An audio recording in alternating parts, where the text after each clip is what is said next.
A book must be the axe for the frozen sea within us. I am a cage, in search of a bird. Don't bend, don't water it down, don't try to make it logical, don't edit your own soul according to the fashion. Rather, follow your most intense obsessions mercilessly. Many a book is like a key to unknown chambers within the castle of one's own self.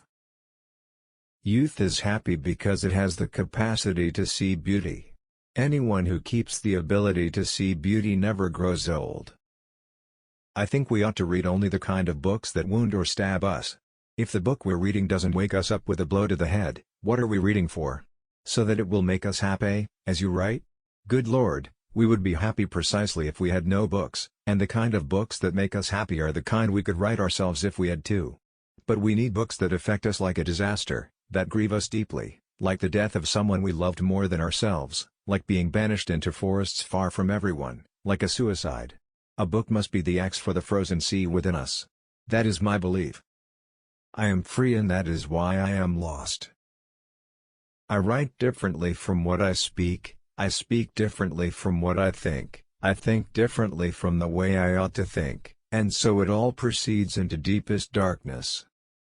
I cannot make you understand. I cannot make anyone understand what is happening inside me. I cannot even explain it to myself. A first sign of the beginning of understanding is the wish to die. The meaning of life is that it stops. All language is but a poor translation. You do not need to leave your room. Remain sitting at your table and listen. Do not even listen, simply wait, be quiet, still and solitary.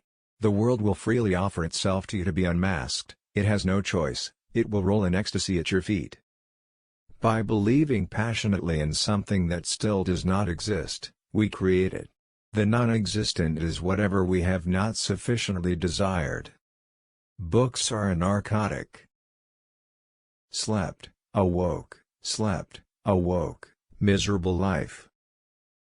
I have the true feeling of myself only when I am unbearably unhappy.